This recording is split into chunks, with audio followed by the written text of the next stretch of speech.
We're taking our country back! Whose street? Our street! Whose street? Our street! A group of British patriots gathered in Southampton, protesting to take back their country. They were all shouting, "Mass deportation now," and "Whose street? Our streets. Whose street? Our streets." What do we want? When do we want it? Now! Whose street? Our street! Whose street? Our street! Whose street? Our street! Citizens, we stand on a great threshold. The time for action has come. The time for action is now. We are being called to reclaim Britain as our own and to deliver justice to those who have had their lives destroyed by migrant terrorism. We owe it to our forefathers and our children to return Britain to its former glory. The patriots said they were tired of what was happening in Britain, and the time was now for them to take back their country from the hands of their careless leaders. Well, today, patriots, fear no longer controls us. We control fear. The occupation of Britain must end. The liberation of Britain begins today. This came after the court sentence of a young boy who murdered 3 little girls in Southport and was sentenced to at least 50 years in prison, but the UK Prime Minister appealed that it should be reduced. Earlier, the BBC and other mainstream media categorised this as a non-terror attack, and the UK Prime Minister sent police to arrest many British citizens who said it was a terror attack. Now, the court called it a terror attack, and the Prime Minister instead appealed for the court to reduce the sentence and did nothing about those he arrested and jailed for calling the incident a terror attack. This has made the British population so angry, and they are now on the streets of Southampton demanding the mass deportation of extremists and the total reclaim of Britain back. The Patriots said that mass deportations of illegals and tackling the root cause of extremism are the only ways to save the country. If it's good enough for America, it's good enough for us. We are taking our country back. Please, if you are not yet subscribed to our channel, do so, and let's challenge the mainstream media as they don't report issues like this. We must end migration terror. Mass deportations and remigration solves the housing crisis and the rape crisis. But we must also end Arab and Islamic supremacy.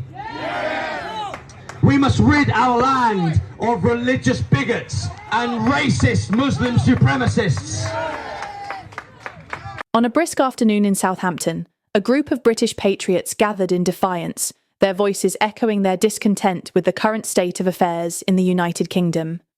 Shouting slogans such as "Mass deportation now" and "Whose street? Our streets," these demonstrators expressed their urgent desire to reclaim their country from what they see as careless leadership. This protest was not merely a spontaneous outburst, it was a culmination of frustrations that have simmered within the population, particularly in the wake of a recent and tragic incident that shook the nation. The catalyst for this gathering was the court sentencing of a young boy who murdered 3 innocent girls in Southport.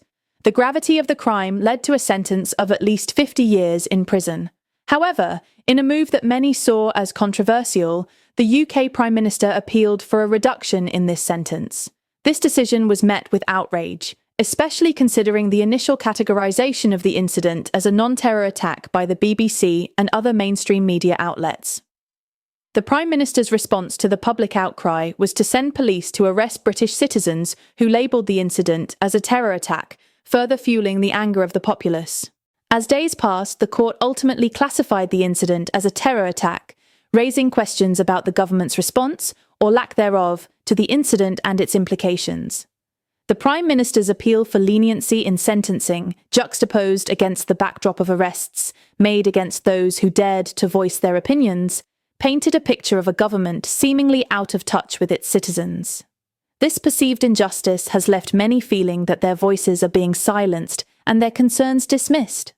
The protest in Southampton signifies a broader sentiment among some segments of the British population, an urgency to address what they perceive as a rise in extremism and a failure to effectively manage immigration. The demonstrators argued that mass deportations of illegal immigrants and a focus on tackling the root causes of extremism are essential steps toward reclaiming the country they hold dear. "If it's good enough for America, it's good enough for us," shouted one protester, encapsulating the belief that similar measures should be adopted in the UK. The presence of chants like "Whose street, our streets" highlighted a growing frustration among the demonstrators. They are asserting their rights to the streets they believe should reflect their values and beliefs. The protests serve as a stark reminder of the divisions within British society and the challenges facing the government in addressing these concerns. As the protest unfolded, it became evident that the demonstrators were not merely reacting to a single incident, but rather expressing a deep-seated frustration with what they perceive as the government's failure to protect its citizens. This sentiment is echoed in various parts of the country, where citizens feel increasingly alienated from the political process and the decisions made on their behalf. The implications of the Southampton protest extend beyond the immediate demands for mass deportation and tougher measures against extremism. It raises critical questions about the state of democracy in the UK and the responsiveness of political leaders to the will of the people. The call for action from these patriots underscores the necessity for dialogue and understanding in a society grappling with complex issues surrounding immigration, security, and national identity. The recent protest in Southampton represents more than just a response to a tragic event. It symbolises a growing discontent with the current political climate in the UK. As citizens take to the streets to voice their frustrations, it becomes imperative for leaders to listen and engage with their constituents. The path forward will require a delicate balance between addressing the concerns of the public and ensuring that the values of justice and equality are upheld. The eyes of the nation are now on Southampton, where the struggle for the soul of Britain continues. Now, here we go. It's all I can fucking say. Completely surrounded by police. Bravery of the Patriots here is just fucking phenomenal, mate. It's absolutely phenomenal. Look, they've got, they've got old geezers here, everything with us. Fine Brexit's here. Look at this lovely lady here standing here, eh? What a lovely lady. Is she showing his fear? No. I'll still stand right behind her. If they try and rush her, it's going to go. You know what I mean? I'll smash their heads in. Rock and roll, brothers. As you can see, government city. Yeah, we're getting surrounded there. You can see them jihadis, they're trying to get amongst us. There's some more there. Yeah. But let them try and lay a finger on any of us, one of these lovely ladies here. And there'll be a fucking kick-off and a half, mate. We'll probably get done, but we'll put up a hell of a good show, mate, I can tell.